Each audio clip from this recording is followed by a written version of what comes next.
Hey, did you see the new draft decks for Android Netrunner that premiered today? For what? For Android Netrunner. It's like the hottest game on the planet right now. Do you play that? I don't think I've played that before. No, I don't, because I can't. You can't? No, Why not? we can't. And today, we explore why we can't and do not play Android Netrunner, even though I wish we could. Hi, I'm Glenn, I'm Cheryl. and this is Couple Thoughts.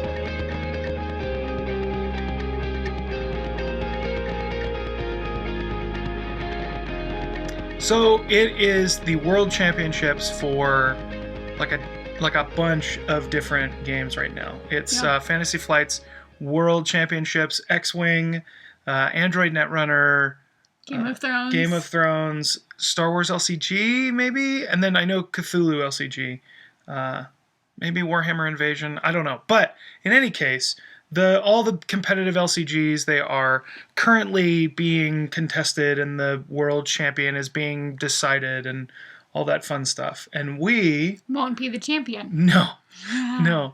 In fact, we won't even. We've never even played. I've never played a single click of Netrunner. No. I don't even know what a single click of Netrunner is. I'm not really sure that I do either. Actually, I just know it's a term.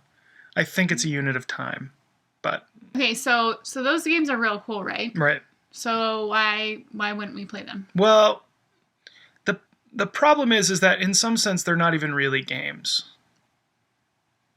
I'm sorry, what? Yeah, they're not really games. They are themselves, in some sense, entire hobbies.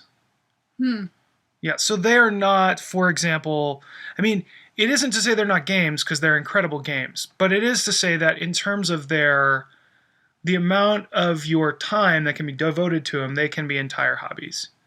What I basically mean is, when we often talk about as board gamers, the hobby, right? There's kind of this big capital H hobby that you're talking about when you talk about board gaming. And with the hobby, what it typically means is board games. Obviously, they can have cards, they can have modular boards, there can be no board, but typically you're talking about something which is self-contained.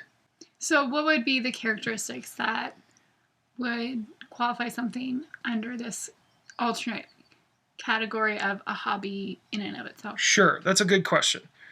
I think there are some really easy ones to note without even looking at, say, for example, the competitive LCGs or really anything that Fantasy Flight puts out. Some examples of this would be something like Magic the Gathering or Warhammer or any, a War Machine, any of the kind of tabletop miniatures games. The idea being that they are huge and epic in their scale. They typically have three things going for them. They cost significantly more than a board game does. So a board game, you might pay, for example, something like $40 to $50 for a marginally kind of large, weightier, or even just kind of larger packaged board game. You're going to pay between, $30 and $40. With one of these other games, you typically buy them in blisters or in boosters or in expansions, and they require an ongoing kind of commitment of your finances to them. Right. The other thing is they often require a lot of prep or setup or just general time to learn or to master. And what I mean by that is often it's because they're collectible or they have kind of this incremental aspect to them that when you are taking one of these things on, there's a lot of moving parts. There's a lot of metagame, or there's a lot of individual cards that can either combo with other things or just kind of work interminglingly, if that's a word, someone thesaurus me. That they work together, and because of that, you have to be kind of aware and cognizant of that. So either in deck construction or even just thought of deck construction or painting or other things along those lines, it just requires attention. Does that make sense? Yeah. In a lot of the cases, you just have to go out and have a night which is dedicated just to that particular game. At the expense of doing something else. Right. Like playing a different kind of game, hanging out with your spouse, whatever. Yeah. With a board gamer, obviously, you're committing to playing one thing over and over. And a lot of them don't necessarily adore that idea. The idea of I'm only going to get to play one game for a month. A lot of them don't necessarily love that idea. Now, some do. Some really like the idea of committing to one thing and getting really good at it. I really love that and respect it in a lot of ways, and sometimes really consider diving into one or two of these kinds of things because of, the commitment that it requires. But at the same time, there's a lot of other things that I would like to do. So how do you do that? How do you incorporate a hobby game into your life?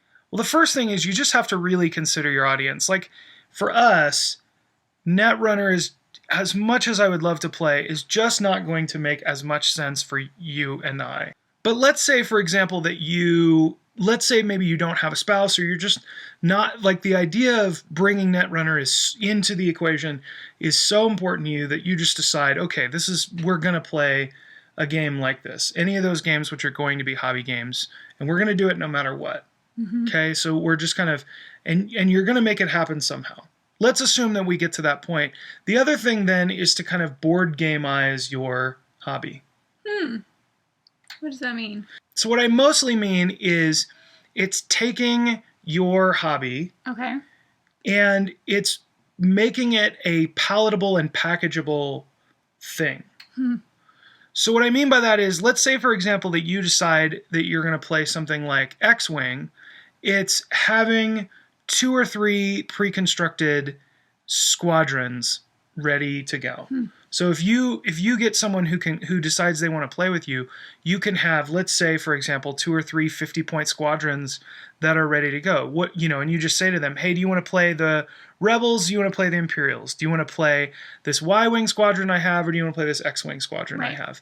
And being ready with something like that. If it is something like Android Netrunner, it's having a pre-constructed deck that's built. Or Magic the Gathering, having a pre-constructed deck that's built, being able to sit there and hopefully in a few sentences explain not only the game, but then also explain how the deck is meant to work. And trying to give them something that is easy. So if it was like X-Wing, giving them like you like to play, just give them Han. And so they have the Millennium Falcon and it's decked out. Maybe it has 1 or 2 ships that's supporting it, but generally it's just kind of pretty straightforward. Yeah. So something like that can be really fun. What else? One other thing to consider is to play commensurate to the amount of money that you're playing. So, for example, if you're sinking, like if it's an LCG, like we put at least $15 a month into Lord of the Rings LCG. Right. I mean, we typically play that game that much. And it keeps us from playing other games, but you just kind of have to be aware of that as you buy games. Right. If you are in a couple, which I think a lot of people who watch us are, I think there is hopefully like you're making wise choices about how your gaming budget is concerned. I think for me, I have this tendency to go, this game is out, and so therefore I must own it.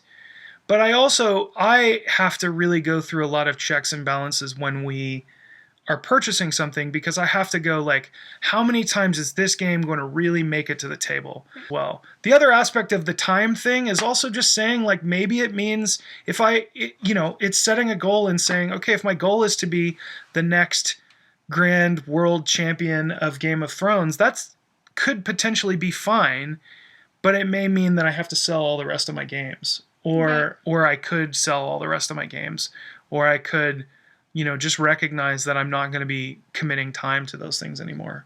Yeah. And that's really hard, but also, it's probably a little bit healthy too. Yeah. Is that weird? I feel like I got preachy.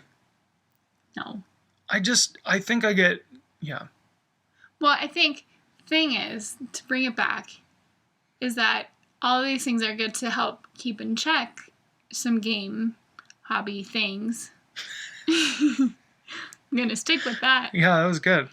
But the other thing to remember is that there is something that can be really great about hobby games. Yes. That something like a game that is huge, like the one central game that is huge in your life. Like us playing Lord of the Rings LCG has been a really fun journey and adventure for us to go through together, and something that we're going to get to continue to go through because it's constantly changing and growing as we develop and grow as players of that game. Yeah, so absolutely. There's something that can be very connecting and great about having that to like connect. And I think that's a great example of another game which I think is itself not a board game, but something massively, huge, like a whole hobby unto itself. For sure. Yeah. So are there games that you guys don't play because they're going to require too much of your resources? Or... Well, yeah, or are there games that you've given up to play other games? Are there games where you've said, you know what, this is worth way more of my time than to kind of commit to getting good at, to get good at Carcassonne isn't really as important as getting great at Game of Thrones. And so I'd like to, be able to do that. Are there games like that for you?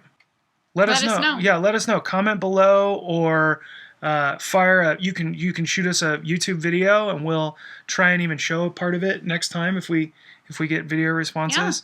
Yeah. Or you can go ahead and comment on our website as well, and we would obviously love to talk more about that. Cool. But that's it. That's all we have for today. Oh, how do you know? What? We really have to announce something. Yeah, we totally do, because there are a few people who will storm Castle Cardboard if we don't announce our winner. If we don't announce the winner for For the Love of Games. For the Love of Games, our couple versus contest. Okay.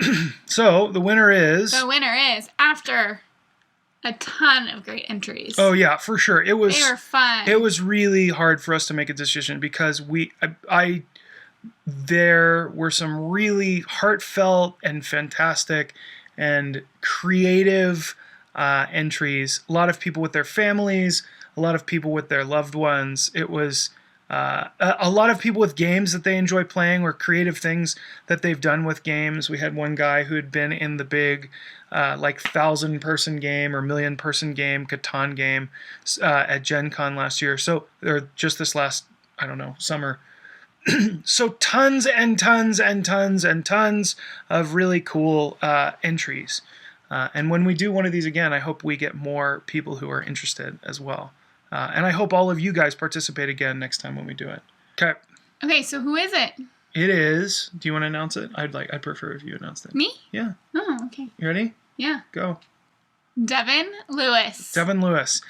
And you should be seeing his photo over our faces right now. Really fantastic, fun photo of him and his favorite gamer. So, Devin, you will be winning a copy of the Kanai Factory Edition. You can see our computer in it. The Kanai Factory Edition of Love Letter. That is going to go out to you. We will send that off hopefully tomorrow. That's not true. I need your address first. But we will send that off as soon as we get your address.